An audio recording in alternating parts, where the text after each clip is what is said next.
Arne Slot dipecat daripada juara Liga kepada pengakhiran yang menyedihkan. Apa yang sebenarnya berlaku di Liverpool? Apa yang berlaku kepada Liverpool? Bagaimana sebuah pasukan yang menjulang Liga Perdana Inggeris hanya setahun lalu boleh jatuh sehingga pengurusnya dipecat? Bagaimana seorang jurulatih yang diraihkan sebagai pengganti sempurna kepada Jurgen Klopp kini meninggalkan Anfield melalui pintu belakang? Dan yang paling menyakitkan, adakah ini sebenarnya kegagalan Arne Slot atau kegagalan seluruh kelab? Hari ini kita akan melihat kisah penuh kejatuhan yang tidak pernah dibayangkan oleh sesiapa pun. Kisah bagaimana Liverpool berubah daripada juara England kepada pasukan yang kehilangan identiti dalam masa hanya satu musim. Dan percayalah, semakin kita menyelami apa yang berlaku, semakin jelas bahawa pemecatan Arne Slot bukan sekadar tentang keputusan di atas padang. Ia jauh lebih besar daripada itu. Apabila Arne Slot tiba di Liverpool pada musim panas 2024, beliau mewarisi tugas yang hampir mustahil.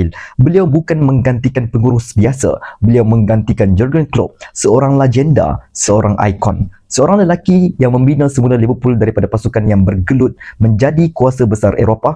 Ramai menjangkakan Liverpool akan merosot, ramai menjangkakan tempoh peralihan yang sukar. Tetapi apa yang berlaku adalah sebaliknya. Slot mengejutkan dunia. Pada musim pertamanya, beliau membawa Liverpool menjuarai Liga Perdana Inggeris. Bukan sekadar juara, Liverpool menjuarai Liga dengan berbaki 4 perlawanan.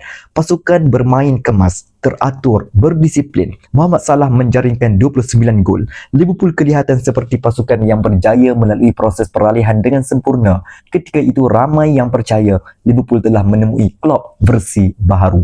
Malah ada yang berpendapat era Slot mungkin lebih berjaya daripada era Klopp. Tetapi dalam bola sepak, perkara boleh berubah dengan sangat pantas dan tiada siapa menjangkakan betapa cepatnya segala-galanya akan runtuh. Musim 2025-2026 bermula dalam suasana yang sangat berbeza. Sebelum bola pertama disepak, Liverpool menerima satu tamparan yang tidak dapat diukur dengan statistik. Diogo Jota meninggal dunia dalam satu kemalangan jalan raya di Spanyol.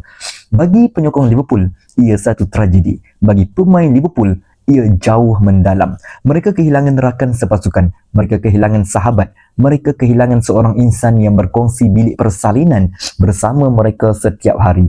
Kesan psikologi tragedi itu tidak pernah benar-benar hilang sepanjang musim. Ramai cuba meneruskan kehidupan, tetapi hakikatnya Liverpool tidak pernah benar-benar pulih dan itu hanyalah permulaan kepada masalah mereka. Liverpool kemudian melakukan perbelanjaan terbesar dalam sejarah kelab. Lebih 450 juta dibelanjakan. Alexander Isak tiba, Hugo Ekitike tiba, Florian Wirtz tiba, Jeremy Frimpong tiba, Milos Kerkez tiba. Atas kertas, ia kelihatan menakutkan. Kelihatan seperti skuad yang lebih kuat daripada pasukan juara. Tetapi bola sepak tidak dimainkan di atas kertas. Masalah pertama muncul apabila Liverpool menjadi terlalu berat ke arah serangan. Mereka membeli bakat menyerang bertaraf dunia, tetapi keseimbangan pasukan mula hilang dan apabila kecederaan mula melanda pemain-pemain penting, masalah itu menjadi semakin besar. Sebenarnya, tanda-tanda awal sudah muncul sejak perlawanan pertama Liga. Liverpool menewaskan Bournemouth 4-2 di Anfield. Ramai melihat kemenangan itu sebagai permulaan sempurna. Tetapi jika diperhatikan dengan teliti, retakan sudah mula kelihatan. Liverpool mendahului 2-0. Kemudian tiba-tiba dibolosi 2 gol pantas hasil serangan langsung lawan. Mereka akhirnya menang. Tetapi kemenangan itu menyembunyikan kelemahan yang bakal menghancurkan musim mereka.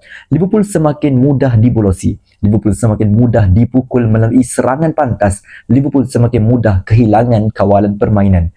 Masalah itu terus berulang. Mereka membazirkan kelebihan 2-0 menentang Bournemouth. Mereka membazirkan kelebihan 2-0 menentang Atletico Madrid. Mereka membazirkan kelebihan 2-0 menentang Newcastle. Apa yang dahulu kelihatan seperti kemalangan mula menjadi corak. Dan apabila sesuatu berlaku berulang kali, ia bukan lagi nasib buruk. Ia adalah masalah sistem. Kemudian datang tempoh yang menghancurkan. Dari September hingga November, Liverpool kalah 9 daripada 12 perlawanan. Bayangkan, juara England kalah 9 daripada 12 perlawanan. Mereka dibelasah, mereka kehilangan keyakinan, mereka kehilangan identiti, mereka kehilangan aura. Dan yang lebih membimbangkan, Slot tidak mempunyai jawapan. Liverpool cuba bangkit, tetapi Januari menjadi lebih buruk. Hanya 1 kemenangan dalam 6 perlawanan Liga. Kemudian mereka mengakhiri musim dengan hanya 12 mata daripada 10 perlawanan terakhir. Itu bukan prestasi pasukan yang sedang memburu kejuaraan. Itu prestasi pasukan yang sedang menunggu musim berakhir. Apa yang paling mengecewakan ialah cara mereka tersingkir daripada pertandingan lain. Kalah 3-0 kepada Crystal Palace dalam Piala Liga. Dibelasah 4-0 oleh Manchester City dalam suku akhir Piala FA. Kemudian tewas 2-0 kepada PSG dalam Liga Juara-Juara. Dan dalam perlawanan menentang PSG itu, Slot sendiri mengakui Liverpool bermain dalam survival mode. Fikirkan sejenak. Liverpool, kelab yang pernah membuat Barcelona menangis, kelab yang pernah menekan lawan tanpa henti, kelab yang pernah membuat Anfield menjadi mimpi ngeri kepada seluruh Eropah, kini bermain untuk survive. Itulah saat ramai penyokong mula sedar sesuatu telah hilang. Liverpool tidak lagi menakutkan, Liverpool tidak lagi agresif, Liverpool tidak lagi menjadi Liverpool.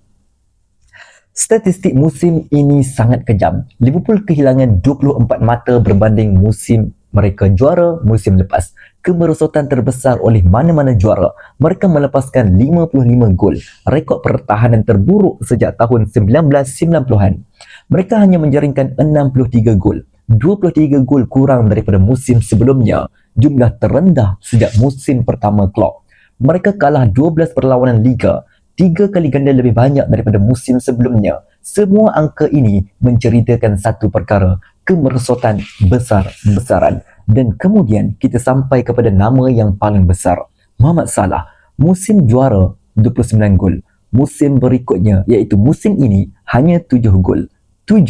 Buat pertama kali dalam 9 tahun di Liverpool, jumlah gol liganya gagal mencapai 2 angka. Sudah tentu usia memainkan peranan, tetapi itu bukan keseluruhan cerita. Sistem Liverpool tidak lagi memaksimumkan kekuatan Salah. Pasukan kehilangan struktur yang sebelum ini membolehkan beliau menghukum lawan melalui serangan balas.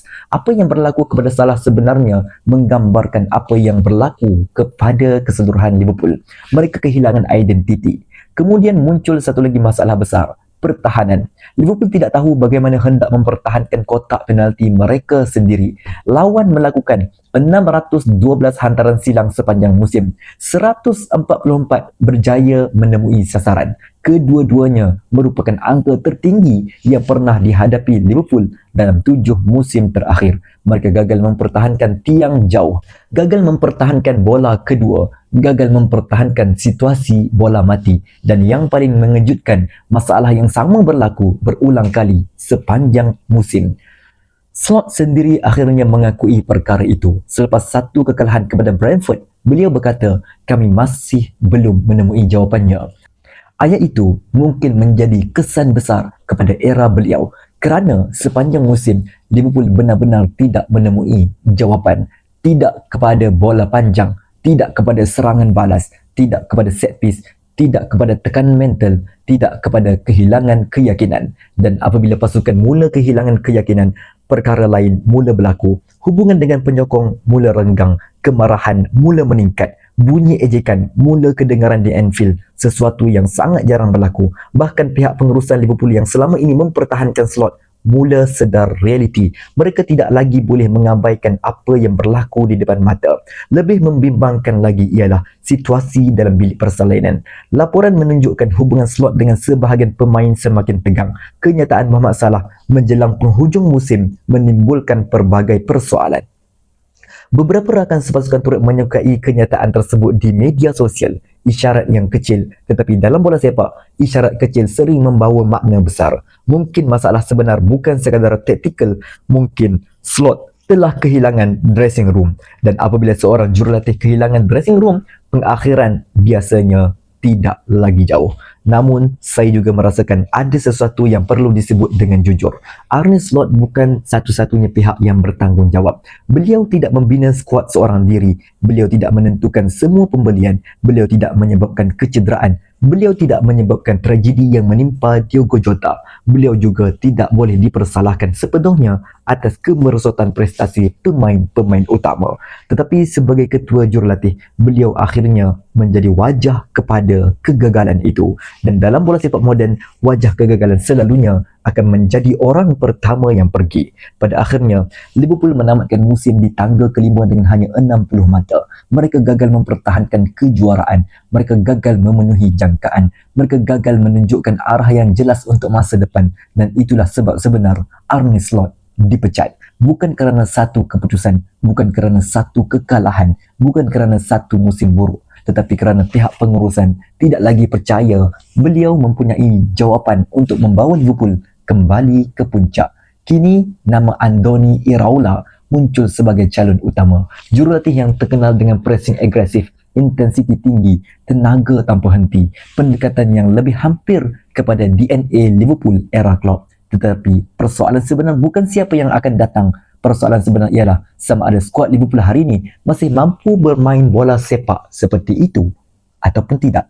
Kerana jika tidak, maka masalah Liverpool jauh lebih besar daripada Arne Slot. Dan mungkin itulah perkara yang paling menakutkan untuk penyokong Liverpool. Memecat Slot adalah keputusan yang mudah, menjadi pengganti juga mungkin tidak terlalu sukar, tetapi membina semula identiti Liverpool, membina semula keyakinan Liverpool, membina semula aura yang pernah membuat seluruh Eropah gentar, itu adalah cabaran sebenar. Arne Slot pergi meninggalkan Liverpool dengan satu trofi Liga Perdana. Itu tidak boleh dipadam.